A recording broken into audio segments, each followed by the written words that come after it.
Hello friends, welcome to my channel. तो हम पढ़ रहे थे उत्तराखंड का इतिहास और उत्तराखंड के इतिहास में हमने पढ़ा है अभी तक चंदवंश और पवार वंश के बारे में हम पढ़ रहे हैं। और पवार वंश में लास्ट क्लास में हमने जिस राजा के बारे में पढ़ा था वो थे श्याम शाह। ठीक, और श्याम शाह के बारे में हमने पढ़ा कि क्योंकि जब श्याम शाह की मृत्यु हुई तो उनकी कोई संतान नहीं थी इसलिए श्याम शाह की मृत्यु के बाद गढ़वाल में पवार वंश के अगले राजा बने महिपति शाह। महिपति शाह जो कि श्याम शाह के चाचा थे। ठीक, महिपति शाह जो कि श्याम शाह के चाचा थे। ठीक है, श्याम शाह की मृत्यु के बाद उसके चाचा महिपति शाह गढ़वाल के अगले यानी 46वें राजा बने। महिपति शाह को सबसे अधिक उम्र में राजा बनने वाला व्यक्ति कहा जाता है, क्योंकि सबसे अधिक उम्र में ये राजा बना है।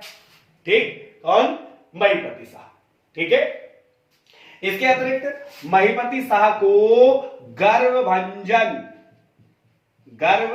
गर्वभंजन के नाम से भी जाना जाता है। ठीक है, गर्वभंजन के नाम से भी जाना जाता है। ठीक है, और मुगल लेखों में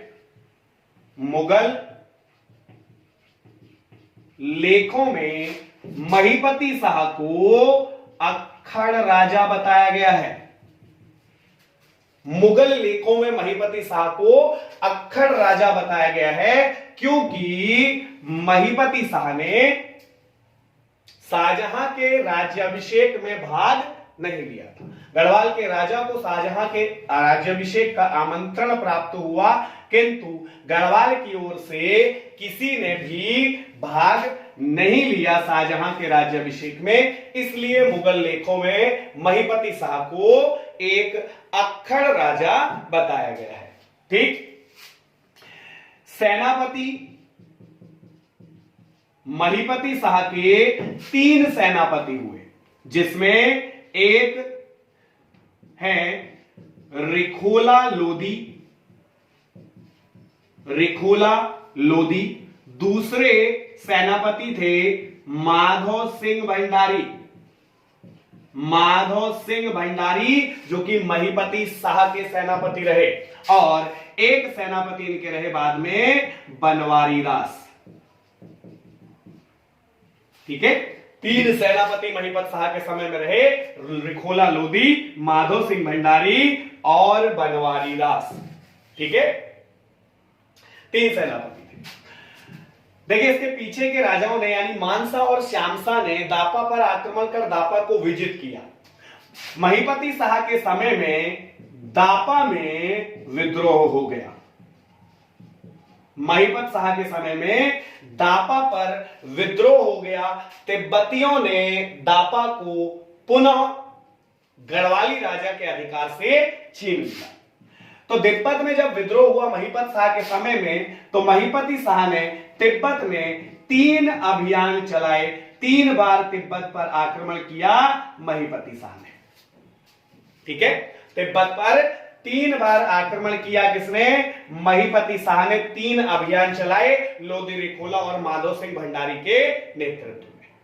ठीक, इस समय जब तिब्बत पर महिपत शाह ने आक्रमण किया, तो तिब्बत अभियान के दौरान गढ़वाल की ओर से युद्ध लड़ रहे बर्तवाल भाई इस युद्ध में वीर गति को प्राप्त हुए। बर्तवाल बंधु इस युद्ध में वीर गति को प्राप्त हुए, और आज भी तिब्बत के दापा विहार, बौद्ध विहार में, तिब्बत के बौद्ध विहार में बुद्ध प्रतिमा के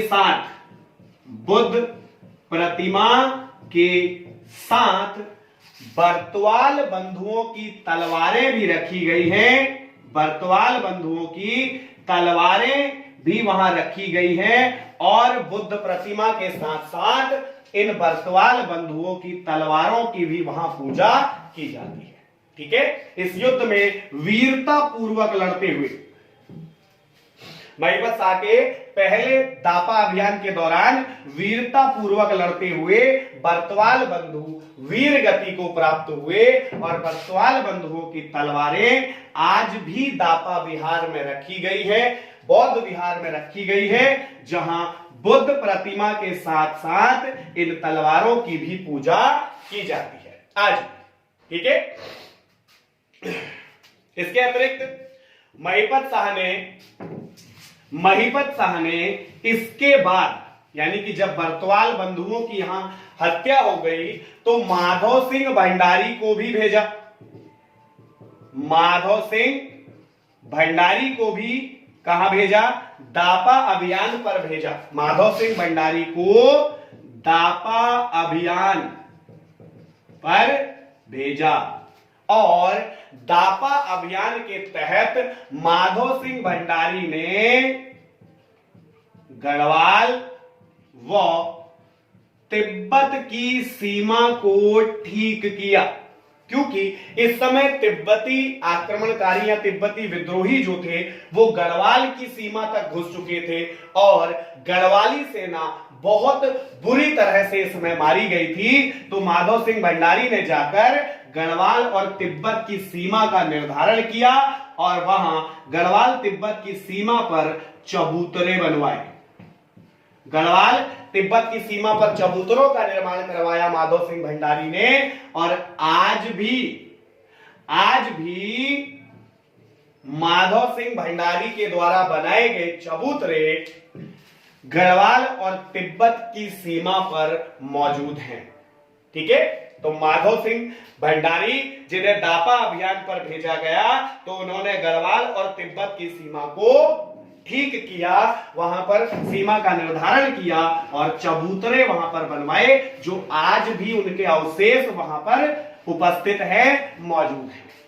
ठीक, इसके अतिरिक्त महिपति शाह ने कुमाऊं के राजा तिरमल चंद को आश्रय दिया। कुमाऊं के राजा तिरमल चंद को आश्रय दिया गढ़वाल के अंदर। ठीक, जब कुमाऊं में षड्यंत्र होने लगे थे तो तिरमल चंद भाग कर कहां चला गया था? गढ़वाल चला गया था। चंद्रवंश में हमने पढ़ा था सुखराम कार्की वाली कहानी। ठीक है, तो इस समय महिपति शाह ने तिरमल चंद को आश्रय भी दिया और उसका राज्य भी वापस दिलवाया। किसे? तिरमल चंद को। ठीक, तो कुमाऊं के राजा तिरमल चंद की सहायता की महिपत शाह ने राज्य उनका वापस उनको दिलवाया। ठीक, अब देखिए महिपति शाह से भूलवश या भूल से कुछ नागा साधुओं की हत्या हो गई। महिपति शाह से भूलवश कुछ नागा साधुओं की हत्या हो गई और इसके प्रायश्चित के लिए इन्होंने ऋषिकेश के भरत मंदिर में तपस्या की। ऋषिकेश के भरत मंदिर में तपस्या की किसने? महिपत शाह ने। भूलवश कुछ नागा साधुओं की हत्या उनसे हो गई थी, उसके प्रायश्चित के लिए और अंततः आत्मग्लानि के कारण या प्रायश्चित के लिए कुमाऊं के युद्ध में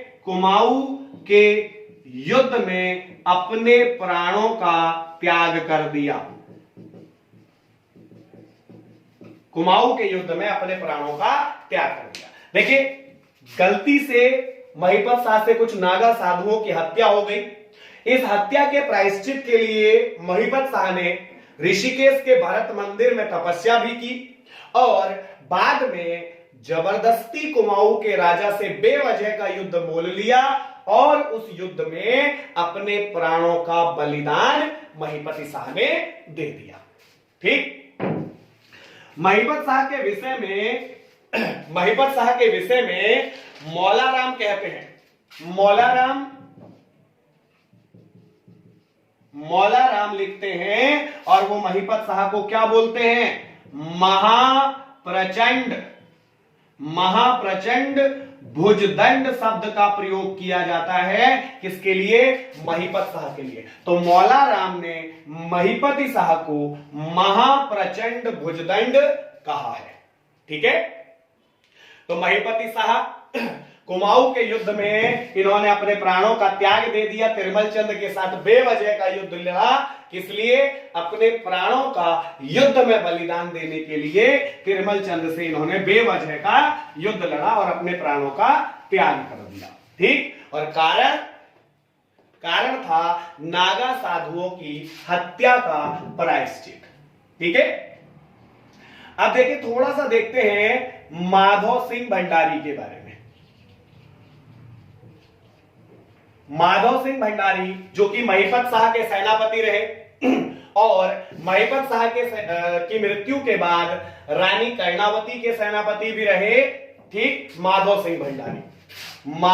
सिंह भंडारी जो है, इन्हें मुख्य रूप से मलेथा की गूल का निर्माण करने के लिए जाना जाता है।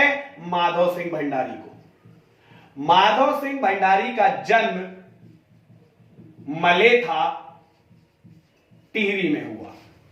माधव सिंह भंडारी का जन्म मलेथा टिहरी में हुआ था और इनके पिता का नाम था कालू भंडारी। ठीक। तो माधव सिंह भंडारी का जन्म मलेथा टिहरी में हुआ, पिता का नाम कालू सिंह भंडारी था इनका। और देवप्रयाग के रघुनाथ मंदिर से इनका एक लेख प्राप्त हुआ है।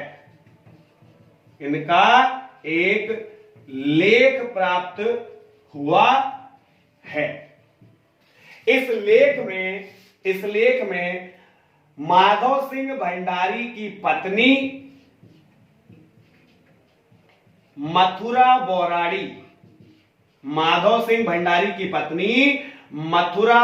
बोराड़ी और इनके पुत्र गजे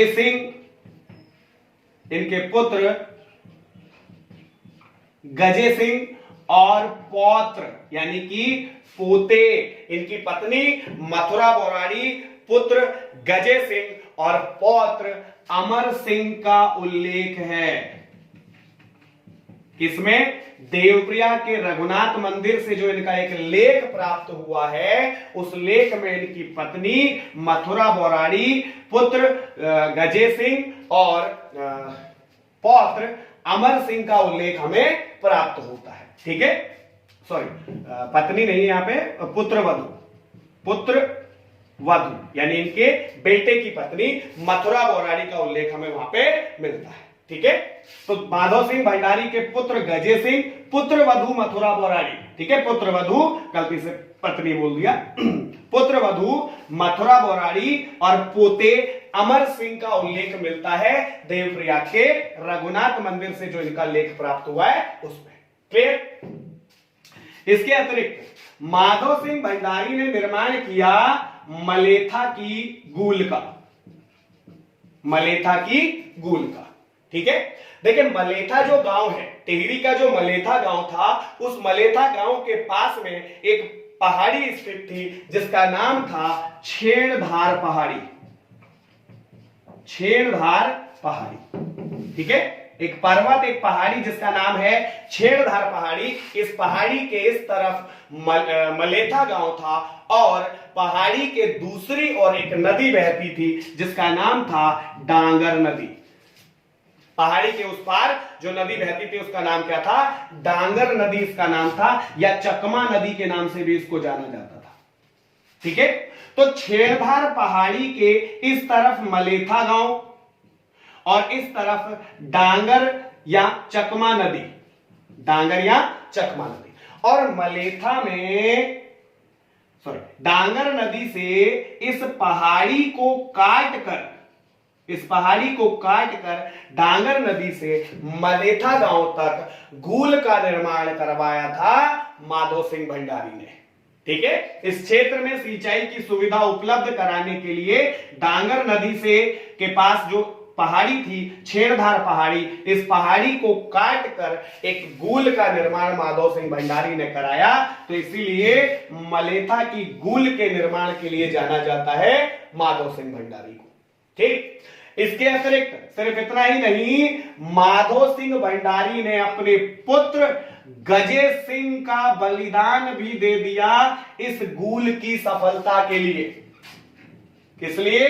इस गूल की सफलता के लिए माधव सिंह भंडारी ने अपने पुत्र गजे सिंह का बलिदान भी दे दिया था। ठीक है, तो माधव सिंह भंडारी मलेथा में जिनका जन्म हुआ टिहरी में, कालू भंडारी इनके पिता, इनके पुत्र गजे सिंह, पुत्र वधु मथुरा बोराड़ी और पोता अमर सिंह है। ठीक है, गजे सिंह की इन्होंने बलि दे दी थी मलेथा की गूल की सफलता के लिए, इसीलिए मलेथा की गूल निर्माण के लिए इनको जाना जाता है माधव सिंह भंडारी को। ठीक है, क्लियर। इसके अतिरिक्त जब महीपति शाह की मृत्यु हो गई, मात्र कुछ ही वर्ष इनका शासन, मात्र 4 वर्ष इनका शासन रहा, उसके बाद महिपत शाह की मृत्यु हो गई। जब महिपत शाह की मृत्यु हुई तो महिपत शाह की मृत्यु के समय उनके पुत्र पृथ्वीपति शाह मात्र 7 वर्ष के थे। महिपत शाह की मृत्यु के समय महिपत शाह के पुत्र पृथ्वीपति शाह मात्र 7 वर्ष के थे, जो अब गढ़वाल के पवार वंश के अगले राजा बनेंगे। ठीक, तो इसलिए पृथ्वीपति शाह की संरक्षिका के रूप में रानी कर्णावती ने शासन संभाला। ठीक है, पृथ्वीपति शाह की संरक्षिका के रूप में शासन संभाला किसने? रानी कर्णावती ने। ठीक, रानी कर्णावती के समय में सन 1636 में, रानी कर्णावती के समय में 1636 में मुगल सेनापति नवाजत खां के नेतृत्व में गढ़वाल पर आक्रमण हुआ। नवाजत खां ने गढ़वाल पर आक्रमण किया। ठीक हो गया। 1636, इस समय मुगल बादशाह है शाहजहां। इस समय मुगल बादशाह कौन है? शाहजहां इस समय मुगल बादशाह है। तो शाहजहां का गढ़वाल पर पहला आक्रमण 1636 नवाजत खां के नेतृत्व में रानी कर्णावती के ऊपर हुआ, जो कि गढ़वाल की संरक्षिका है। इस समय पृथ्वीपति शाह की संरक्षिका है और गढ़वाल का शासन संभाल रही है। ठीक, तो इस समय जब नवाजत खां ने गढ़वाल पर आक्रमण किया तो कर्णावती ने न सिर्फ मुगल सेना को पराजित किया, बल्कि मुगल सैनिकों को पकड़कर उनके नाक कान काट लिए। मुगल सैनिकों को न केवल परास्त किया, बल्कि मुगल सैनिकों को पकड़कर उनके नाक कान काट लिए, जिससे मुगल सेना बहुत ज्यादा भयभीत हो गई। ठीक, और मुगल सैनिकों के नाक कान इन्होंने काट लिए, इसलिए इतिहास में इन्हें नाक कान काटी रानी के नाम से जाना जाता है। इसे रानी कर्णावती को नाक कान काटी रानी के नाम से जाना जाता है, क्योंकि मुगल सैनिकों को पकड़कर उनके नाक कान इन्होंने काट लिए थे। ठीक है, इसके अतिरिक्त रानी कर्णावती ने इस समय देहरादून में करणपुर नामक गांव की स्थापना की। करणपुर नामक गांव बसाया। किसने? रानी कर्णावती ने। ठीक। और रानी कर्णावती के समय में जो दून वाला क्षेत्र था, देहरादून वाला जो क्षेत्र था, उसकी राजधानी नवादा हुआ करती थी। ठीक है, कर्णावती के समय में दून क्षेत्र की राजधानी क्या हुआ करती थी? नवादा। दून क्षेत्र की राजधानी कर्णावती के समय में हुआ करती थी। ठीक है, इतिहासकारों ने रानी कर्णावती की तुलना मराठा रानी ताराबाई, किसकी तुलना? रानी कर्णावती की तुलना मराठा रानी ताराबाई और गोलकुंडा की रानी दुर्गावती के साथ की है। दुर्गावती के साथ की है तुलना। किससे? रानी दुर्गावती और रानी ताराबाई के साथ। रानी ताराबाई जो कि मराठाओं की रानी रही, ठीक, और रानी दुर्गावती जो कि गोलकुंडा की रानी थी। ठीक है, इन्हें भारतीय इतिहास में इनके साहस के लिए जाना जाता है। उसी प्रकार उत्तराखंड के इतिहास में रानी कर्णावती को उनके इतिहास के लिए जाना जाता है, उनका स्थान है समान। ठीक है, इसके अतिरिक्त एक राइटर हुए निकोलस मुंची। ठीक है, इसके अतिरिक्त निकोलस मुंची अपनी पुस्तक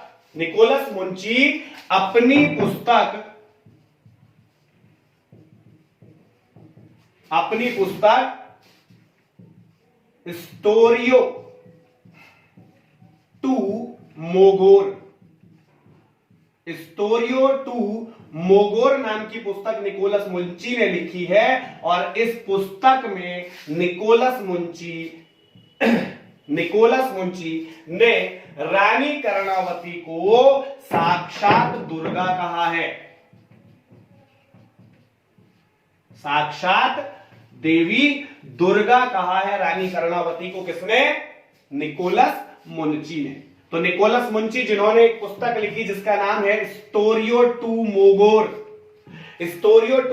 पुस्तक में निकोलस मुंची कर्णावती की तुलना किससे करते हैं? दुर्गा से कर्णावती की तुलना यहां पर निकोलस मुंची ने की है अपनी पुस्तक के अंदर। ठीक है, तो रानी कर्णावती जो कि संरक्षिका रही पृथ्वीपति शाह की, और इसके बाद गढ़वाल के अगले शासक बने पृथ्वीपति शाह। ठीक है, नेक्स्ट क्लास में देखते से